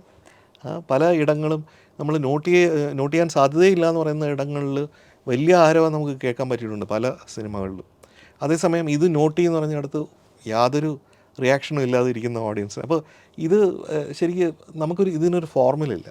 അതാണ് സിനിമ സംഗീതത്തിൻ്റെ ഒരു വലിയൊരു പ്രത്യേകതയും അതിൻ്റെ ബ്യൂട്ടി എന്ന് പറയുന്നത്. നമ്മൾ വിചാരിക്കുന്ന പോലെയല്ല, നമ്മൾ വിചാരിക്കുകയാണ് ഇങ്ങനെയാണെന്ന്. അപ്പോൾ ഇങ്ങനെയാണെന്ന് പറയുമ്പോഴത്തേക്കും സിനിമ പറയാം അങ്ങനെയല്ല, കമേഴ്ഷ്യൽ മീഡിയത്തിലാണ് അങ്ങനെയാണെന്ന് ചോദിക്കുമ്പോൾ ഇങ്ങനെയല്ല അങ്ങനെ ആകുമ്പോൾ ഇങ്ങനെയല്ല എന്നൊക്കെ പറയുന്ന ഇങ്ങനത്തെ രീതിയിൽ നമ്മൾ മൈൻഡ് ബോഗ്ലിംഗ് ആണ് സിനിമയുടെ ഒരു കമേഴ്ഷ്യൽ ആസ്പെക്റ്റിൽ നമ്മൾ ചിന്തിക്കുമ്പോഴത്തേക്കും. ഒരു സിനിമ പലപ്പോഴും നമ്മൾ വിചാരിക്കും ഇത് നമുക്ക് ഇതെങ്ങനെ പോകുമെന്ന് അറിഞ്ഞുകൂടാ എന്ന് വിചാരിച്ച സിനിമകളുണ്ട്. പക്ഷേ അത് തിയേറ്ററിൽ വന്ന് വലിയ വൻ വിജയങ്ങൾ നേടിയിട്ടുണ്ട്. അതേസമയം ഇത് ഷുവർ ബെറ്റാണ് എന്ന് വിചാരിക്കുന്ന സിനിമ അത്രയധികം അത് പോയിട്ടുമില്ല. പാട്ടിൻ്റെ കാര്യത്തിൽ അങ്ങനെ സംഭവിക്കും. സിനിമയിലുള്ള ഏത് ആസ്പെക്റ്റിലും അത് സംഭവിക്കും. അൺപ്രഡിക്റ്റബിളാണ്. കാരണം കമേഴ്ഷ്യൽ മീഡിയം എന്നുള്ള രീതിയിൽ അത് ഏറ്റെടുക്കുന്നവർ ഏത് രീതിയിൽ ഏറ്റെടുക്കും എന്നുള്ളതിനെക്കുറിച്ച് നമുക്ക് ഒരു രീതിയിലും നമുക്ക് നേരത്തെ ഒരു ജഡ്ജ്മെൻറ്റ് ചെയ്യാൻ പറ്റില്ല. അങ്ങനെ ജഡ്ജ് ചെയ്യാൻ പറ്റുന്ന ആരെങ്കിലും പറയുന്നുണ്ടെങ്കിൽ അതും ശരിയല്ല എന്നുള്ള അഭിപ്രായക്കാരനാണ്. സിനിമാ പാട്ടുകൾ ചെയ്തിട്ടുണ്ട്, ആൽബം ചെയ്തിട്ടുണ്ട്, ഡിവോഷണൽ സോങ്സ് ചെയ്യുന്നുണ്ട്, കുട്ടികളെ പഠിപ്പിക്കുന്നുണ്ട്. ഇതിലേതിനോട് ചേർന്ന് നിൽക്കുമ്പോഴാണ് ജയചന്ദ്രൻ എന്ന മ്യൂസീഷ്യന്, സംഗീത സംവിധായകൻ ഞാൻ പറയുന്നില്ല, ഒരു മ്യൂസീഷ്യന് ഏറ്റവും കൂടുതൽ സന്തോഷം തോന്നുന്നത് എപ്പോഴാണ്? ഇവ രണ്ട് കാര്യങ്ങളാണ്. ഒന്ന്, എന്നെ ഏറ്റവും കൂടുതൽ ത്രസിപ്പിക്കുന്നത് സിനിമ എന്ന് പറഞ്ഞ മാധ്യമമാണ്. സിനിമയ്ക്ക് വേണ്ടി സംഗീതം ചെയ്യുന്നത് തന്നെയാണ് എനിക്ക് ഏറ്റവും ഇഷ്ടപ്പെട്ട കാര്യം ഈ ലൈഫിൽ. എല്ലാ നേരത്തും അത് തന്നെ ആയിരിക്കണം ചെയ്യേണ്ടത് എന്ന് എനിക്ക് ആഗ്രഹമുണ്ടെങ്കിൽ അത് തന്നെയാണ്. രണ്ടാമത് ഇപ്പോൾ എനിക്ക് MJ മ്യൂസിക് സോൺ എന്ന് പറഞ്ഞിട്ട് എൻ്റെ ഒരു ഓൺലൈൻ മ്യൂസിക് ലേണിംഗ് പ്ലാറ്റ്ഫോമുണ്ട്. അതിൽ നമുക്ക് ഒരുപാട് സ്റ്റുഡൻസ് ഉണ്ട്, ലോകമെമ്പാടും സ്റ്റുഡൻസ് ഉണ്ട്. ഇപ്പോൾ ഞാനൊരു ക്ലാസ്സിൽ പോകുമ്പോൾ ഞാൻ വളരെ കഴിവുള്ള, വളരെ കഴിവ് തെളിയിച്ചിട്ടുള്ള എക്സ്പീരിയൻസ്ഡ് ആയിട്ടുള്ള ഗുരുക്കന്മാർ പഠിപ്പിക്കുന്നുണ്ട്. അപ്പോൾ ചിലപ്പോൾ ഗുരു സംസാരിക്കുന്നത് തിരുവനന്തപുരത്തു നിന്നായിരിക്കും, ഞാൻ ആ ക്ലാസ്സിൽ വരുന്നത് തിരുവനന്തപുരത്തു നിന്നായിരിക്കും, ഒരാൾ കാനഡയിലും ഒരാൾ ഓസ്ട്രേലിയയിൽ നിന്നായിരിക്കും. അപ്പോൾ ഈ ഒരു കൂട്ടായ്മ വേറെ ഒരു രീതിയിലും നമ്മൾ ഒന്നിച്ച് വരാനായിട്ട് സാധ്യതയില്ല, അല്ലേ? അപ്പോൾ ഒരു യൂണിവേഴ്സൽ ബ്രദർഹുഡ് ഓഫ് മ്യൂസിക് എന്നുള്ള രീതിയിൽ MJ മ്യൂസിക് സോൺ എന്നുള്ളത് വളർന്നു വരണം എന്നുള്ളതാണ് എൻ്റെ ഏറ്റവും വലിയ ആഗ്രഹം. അതിന് എൻ്റെ ഏറ്റവും പ്രിയപ്പെട്ട സുഹൃത്തുക്കളായിട്ടുള്ള ടോമി വർഗീസും മിസ്സസ് ഷൈല തോമസും അവരാണ് അതിൻ്റെ ഒരു എന്താ പറയുക, അതിൻ്റെ ഹൃദയം എന്ന് പറയുന്നത്. അപ്പോൾ അതൊരു ഫ്രണ്ട്ഷിപ്പിൻ്റെയും കൂടെയാണ്. MJ മ്യൂസിക് സോൺ എന്ന് പറയുന്നത് ഒരു എന്താണ്, ഒരു അൺകണ്ടീഷണൽ ആയിട്ടുള്ള ഒരു സൗഹൃദത്തിൻ്റെ ഒരു വലിയൊരു എക്സാമ്പിളായിട്ടും കൂടെ എനിക്കെപ്പോഴും തോന്നാറുണ്ട്. ഒരുപാട് അവാർഡുകൾ കിട്ടിയിരിക്കുന്നു.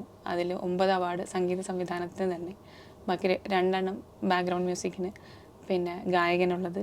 17ഓളം ഗായകർ ആണ് സാറിൻ്റെ പാട്ടിലൂടെ അവാർഡ് വിന്നേഴ്സായത്. അതിൽ കുറേ പേർക്ക് തുടക്കത്തിൽ അവസരം കൊടുത്തൊരു സംഗീത സംവിധായകനാണ് സാർ. എങ്ങനെയാണ് ഇത്തരം ഗായകരിലേക്കുള്ള, അല്ലെ അവരെ എങ്ങനെയാണ് കണ്ടെത്തുന്നത്? ശരിക്കും ഏതോ സമയത്ത് എൻ്റെ ഒരു ടാലൻറ്റ് ഗിരീഷ് പുത്തഞ്ചേരി അദ്ദേഹം അതിന് ഒരു വാല്യൂ കൊടുത്തുകൊണ്ടാണ് ഞാൻ ആദ്യത്തെ സിനിമ തന്നെ ചെയ്യാൻ കാരണമുള്ളത്. അപ്പോൾ അക്കാലത്ത് ഞാൻ സിനിമയൊന്നും ചെയ്യാനായിട്ട് തയ്യാറായിരുന്നില്ല. പക്ഷേ ഗിരീഷേട്ടനാണ് ഇതുപോലെ ഹീസ് ഗോട്ട് സംതിങ്, അപ്പോൾ അയാൾക്ക് ഒരു അവസരം കൊടുക്കേണ്ട ആവശ്യമുണ്ട്. അദ്ദേഹം തന്നെയായിരുന്നു ചന്തയുടെ. അതെ, ഗിരീഷേട്ടൻ പറഞ്ഞിട്ടാണ് എനിക്ക് ആ സിനിമ കിട്ടുന്നത്, സുനിലേട്ടനോട് പറഞ്ഞിട്ട്. അപ്പോൾ ഞാനത് പറയാൻ കാരണം, അങ്ങനെ ഒരു ടാലൻറ്റ് അറിയപ്പെടുക എന്നുള്ളത് വളരെ ഇമ്പോർട്ടൻ്റ്. അങ്ങനെ ഒരു സമയത്ത് ഗിരീഷേട്ടൻ എൻ്റെ ടാലൻറ്റ് അറിഞ്ഞുകൊണ്ട് ഞാൻ സിനിമയിൽ സംഗീത സംവിധായകനായി. അതുപോലെ ഞാൻ എപ്പോഴും ശ്രദ്ധിക്കാറുണ്ട്, അതായത് ടാലൻറ്റിനെ മറച്ചു വയ്ക്കാൻ വേറെ ഒന്നുമില്ല. ഇപ്പോൾ സൂര്യനെ ഒരു ജനാല അടച്ചതുകൊണ്ട് സൂര്യനെ നമുക്ക് തടഞ്ഞു വയ്ക്കാൻ പറ്റില്ല, അല്ലേ? അപ്പോൾ അതുകൊണ്ട് സൂര്യൻ എന്തായാലും അത് വെളിയിലേക്ക് വരും. നമുക്ക് പ്രകാശം തരുന്ന രീതിയിൽ തന്നെ അത് എത്ര പ്രകാശമാണെന്നുള്ളത് കാലത്തിന് തെളിയിക്കാൻ പറ്റും. അപ്പോൾ ടാലൻ്റ് എന്ന് പറയുന്നത് അങ്ങനെ സൂര്യനെ പോലെയാണ്. അത് നമ്മൾ ആരൊക്കെ എന്തൊക്കെ വെച്ച് അടയ്ക്കാൻ ശ്രമിച്ചാലും അത് എമേർജ് ചെയ്യും. അത് സംശയമില്ലാത്ത കാര്യമാണ്. അപ്പോൾ അത്തരം ടാലൻസിനെ കണ്ടെത്തുകയല്ല, എൻ്റെ വഴിയിൽ അങ്ങനെ ഞാൻ കാണുമ്പോൾ അവരെ ചേർത്ത് നിർത്തണമെന്നും അവർ നാളത്തെ സൂര്യന്മാരായിട്ട് മാറണമെന്നും ഞാൻ ആഗ്രഹിച്ചിട്ടുണ്ട്. അപ്പോൾ ആ രീതിയിലാണ് ഈ പാട്ടുകാർക്കെല്ലാം അവരുടേതായിട്ടുള്ള ടാലൻറ്റ് കാരണമാണ്, അവർക്കാണ് ടാലൻ്റ് ഉള്ളത്. പക്ഷേ ആ ടാലൻറ്റിനെ വെളിയിലേക്ക് കൊണ്ടുവരുന്നതിൽ ഒരു മീഡിയം ഓഫ് എക്സ്പ്രഷനായിട്ട് ഞാൻ വർക്ക് ചെയ്തിട്ടുണ്ട് എന്ന് തോന്നുന്നു. അതിൽ വളരെയധികം സന്തോഷമുണ്ട്. കാരണം അവരൊക്കെ എൻ്റെ അനിയന്മാരും അനിയത്തിമാരും ഒക്കെയാണ്. അപ്പോൾ എല്ലാവരുമായിട്ടും നല്ല ആ രീതിയിലുള്ള പേഴ്സണലായിട്ടുള്ള ബന്ധങ്ങളുണ്ട്. ഇപ്പോഴും ഞാൻ ദിവസവും ഞാൻ പുതിയ ശബ്ദങ്ങൾ കേൾക്കാറുണ്ട്. അപ്പോൾ പല ആൾക്കാരുടെയും ശബ്ദങ്ങൾ ഞാൻ ഇങ്ങനെ സൂക്ഷിച്ചു വെച്ചിട്ടുണ്ട്. എപ്പോഴെങ്കിലും ഏതെങ്കിലും പാട്ട് ആ രീതിയിൽ വരുമ്പോഴത്തേക്കും അത്തരം ടാലൻസിനെ എൻ്റെ പാട്ടിലേക്ക് കൊണ്ടുവരാൻ പറ്റുമല്ലോ എന്നുള്ള ഒരു വിചാരത്തിൽ. എങ്ങനെയാണ് ആ സെലക്ഷൻ ഓഫ് വോയിസ് എന്ന് പറയുന്നത്? ആ പ്രോസസ്സ് എങ്ങനെയാണ്? അതൊരു പാട്ട് എഴുതുന്നു, അതിന് ട്യൂൺ ഇടുമ്പം ഇന്ന വോയിസാണ് അതിന് മാച്ച് ആവുക എന്ന് തോന്നുന്നത്, അതെങ്ങനെയാണ്? അത് എനിക്ക് തോന്നുന്നത് അതൊരു മാജിക്കലായിട്ട് സംഭവിക്കുന്ന കാര്യമാണ്. അത് എങ്ങനെയെന്ന് എനിക്കും പറയാൻ പറ്റുന്നില്ല. കാരണം ഇതിൻ്റെ തീരുമാനം ഞാൻ എടുക്കുന്നതല്ല, എവിടെ നിന്നോ വരുന്നതാണെന്ന് എനിക്ക് തോന്നുന്നു. പക്ഷെ എന്തോ എൻ്റെ മുന്നിൽ അങ്ങനെ കാണിച്ചു തരുന്നു എന്നുള്ളത് എന്തോ ഒരു വലിയ ഭാഗ്യമായിട്ട് തോന്നുന്നു. ഇപ്പോൾ കാറ്റേ കാറ്റേ എന്ന് പറഞ്ഞ പാട്ട് ചെയ്യാൻ സമയത്ത് എൻ്റെ ഫ്രണ്ട് രാജേഷുമായിട്ട് ഇങ്ങനെ പോകുമ്പോഴാണ് വൈക്കം വിജി എന്തായാലും പാടണം, അപ്പോൾ അതിൽ മെയിൽ വോയിസ് എങ്ങനെ എന്ന് പറഞ്ഞപ്പോൾ രാജേഷ് എന്നോട് പറഞ്ഞു നമുക്ക് ശ്രീരാമേട്ടനെ. അപ്പോഴാണ് എനിക്ക് അങ്ങനെ കത്തിയത് ശ്രീരാമേട്ടൻ. അതുപോലെ ഇപ്പോൾ കണ്ണ് നട്ട് കാത്തിരുന്നിട്ടും, അപ്പോൾ എൻ്റെ കൂടെ തന്നെ വർഷങ്ങളായിട്ട് എൻ്റെ കൂടെ എൻ്റെ ചേട്ടനായിട്ട് മ്യൂസിക്കിൽ എൻ്റെ ഗുരു തുല്യനായിട്ട് നിന്ന ഇളങ്കോച്ചേട്ടൻ ഗിറ്റാർ വായിക്കും. അപ്പോൾ നമ്മുടെ കമ്പോസിങ്ങിനൊക്കെ അപ്പോൾ ഞാൻ ഇളങ്കോച്ചേട്ടനോട് ചോദിച്ചു, ഇത് ആരെക്കൊണ്ട് നമ്മൾ പാടിപ്പിക്കും? ഇന്ദ്രൻ സേട്ടനാണ് അതിൽ വരുന്നത്. അപ്പോൾ ഇളങ്കോച്ചേട്ടൻ പറഞ്ഞു നമുക്ക് വിദ്യാര മാസ്റ്ററിനെ. അപ്പോൾ എനിക്ക് അങ്ങനെ ചില ഇൻപുട്സ് കിട്ടാറുണ്ട്. അത് ദൈവമായിട്ട് നമ്മുടെ മുമ്പിൽ അത്തരം കാഴ്ചകൾ കാണിക്കുന്നതാണ്. ചിലതൊക്കെ എനിക്ക് തന്നെ ഇപ്പോൾ നിത്യമാമൻ വന്നപ്പോഴത്തേക്കും ഇതുപോലെ ഒരു കാറിൽ ഞാനും പാട്ടുകാരൻ രവിശങ്കർ എൻ്റെ പ്രിയപ്പെട്ട അനിയനാണ്, നമ്മൾ രണ്ടും കൂടെ യാത്ര ചെയ്യാണ്. അപ്പോൾ ഞാൻ രവിയോട് ചോദിക്കും, ആ, പുതിയൊരു വോയിസ് ഞാൻ ഒരു പാട്ട് കേൾപ്പിക്കാം. അപ്പോൾ ഞാൻ തന്നെയാണ് ട്രാക്ക് പാടിയിരിക്കുന്നത്. അപ്പോൾ ഞാനത് കേൾപ്പിച്ചപ്പോൾ രവി പറഞ്ഞു നിത്യ ഉണ്ട്. അപ്പോൾ നിത്യയുടെ വോയിസ് അപ്പോൾ ഞാൻ കേട്ടിട്ടില്ലായിരുന്നു. അപ്പോൾ ഉടനെ യൂട്യൂബിൽ നിന്ന് നീ ഹിമമഴയായി എന്ന് പറഞ്ഞ പാട്ട് ഇട്ടു. അപ്പോൾ എനിക്ക് തോന്നി ഇതാണ് വേണ്ടത്, ഈ ശബ്ദമാണ് വേണ്ടത്. അങ്ങനെയാണ് നിത്യയെ വിളിക്കാൻ കാരണം. അങ്ങനെ ഒരുപാട് ഇത്തരത്തിലുള്ള കാര്യങ്ങൾ വന്നു ചേർന്നിട്ടുണ്ട് ഈ പാട്ടുകളൊക്കെ ഉണ്ടാകാനായിട്ട്. എം ജയചന്ദ്രനും പി ജയചന്ദ്രനും രണ്ടുപേരും ഭാവങ്ങളോട് ചേർന്ന് നിൽക്കുന്ന ആളുകളുമാണ്. ഒരേപോലെ പേര് വരുന്നു. സ്വഭാവം ഞാൻ പറഞ്ഞത് പാട്ടിൻ്റെ സ്വഭാവം. രണ്ടും മെലഡി ഗാനങ്ങളുടെ രാജാക്കന്മാരുമാണ്. എങ്ങനെയാണ് നിങ്ങൾ തമ്മിലുള്ള ഒരു ഹൃദയബന്ധം എന്ന് പറയുന്നത്? ജേട്ടൻ എനിക്ക് എത്ര ഇഷ്ടമാണെന്ന് വാക്കുകളിലൊന്നും പറഞ്ഞ് തീർക്കാൻ പറ്റുന്നതല്ല. ജേട്ടൻ ഒരു ഗ്രേറ്റ് ആർട്ടിസ്റ്റാണ്, ഗ്രേറ്റ് സിംഗറാണ്.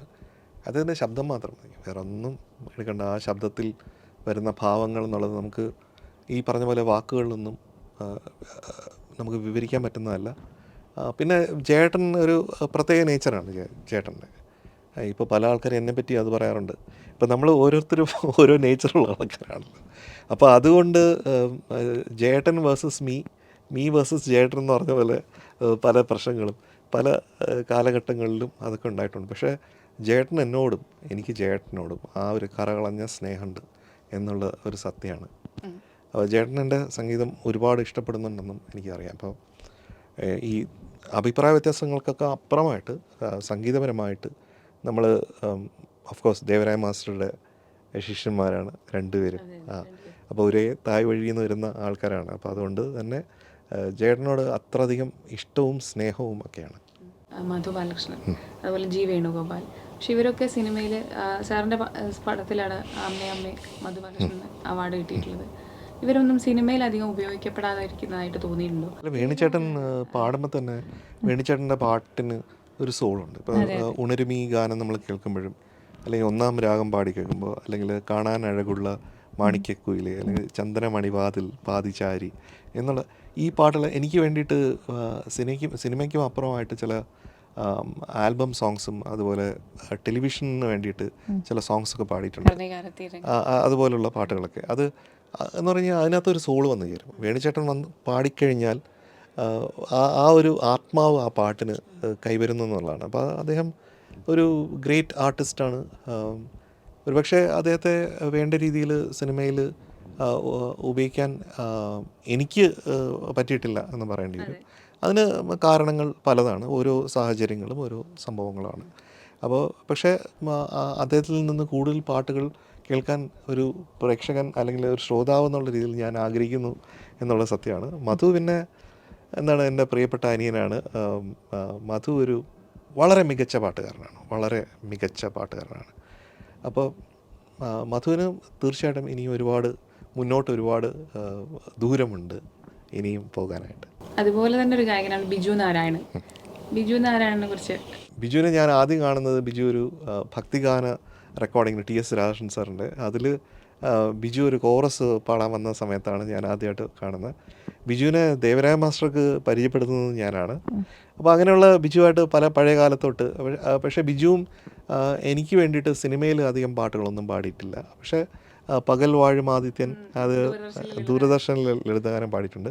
ബിജുവായിട്ട് ഒരു വർക്ക് ചെയ്യണമെന്ന് ഞാൻ വളരെയധികം ആഗ്രഹിക്കുന്നുണ്ട്. ഉടനെ തന്നെ അത് സംഭവിക്കുമെന്ന് വിചാരിക്കുന്നു. സംഗീതയാത്ര തുടങ്ങിയതുപോലെ തന്നെ അതിലും മനോഹരമായിട്ട് മുന്നോട്ട് പോകുന്നുണ്ട്. ഇപ്പോൾ എങ്ങനെയാണ് അത് ഫീൽ ചെയ്യുന്നത്? അതിൻ്റെ ഫീൽ എന്ന് പറയുന്നത് ഒരു വലിയ ദൈവാനുഗ്രഹമായിട്ടാണ്. പിന്നെ ഒരു വളരെ സൗന്ദര്യമാർന്ന ഒരു യാത്രയായിരുന്നു. ആ യാത്ര മുന്നോട്ട് എത്ര അധികം പോകുമോ അത്രയും മുന്നോട്ട് പോകണമെന്ന് ആഗ്രഹിക്കുന്നു. മനുഷ്യനാകുമ്പോഴത്തേക്കും ആഗ്രഹങ്ങൾ ഒരിക്കലും തീരുന്നില്ലല്ലോ. അതിങ്ങനെ നമുക്ക് കിട്ടും തോറും കൂടിക്കൊണ്ടിരിക്കുന്ന ഒരു കാര്യം പോലെ എനിക്ക് തോന്നുന്നുണ്ട്. അപ്പോൾ എൻ്റെ ഒരു സ്പിരിച്വൽ സെൽഫിൻ്റെ ഒരു ജേണിയുണ്ട്, പിന്നെ സംഗീതത്തിൻ്റെ ഒരു ജേണിയുണ്ട്. അപ്പോൾ ഇതെല്ലാം ഞാൻ കൂടുതലും ഒരു സെൻസിറ്റീവ് ആയിട്ടുള്ള ഒരു വ്യക്തി ആയതുകൊണ്ട് പലതും ഇമോഷണൽ ജേണിയായിരുന്നു. ഇപ്പോൾ സിനിമ, സംഗീതം അല്ലെങ്കിൽ എൻ്റെ സംഗീതത്തിലുള്ള ജേണി എന്ന് പറയുമ്പോഴത്തേക്കും അത് ഭയങ്കര ഇമോഷണലാണ്.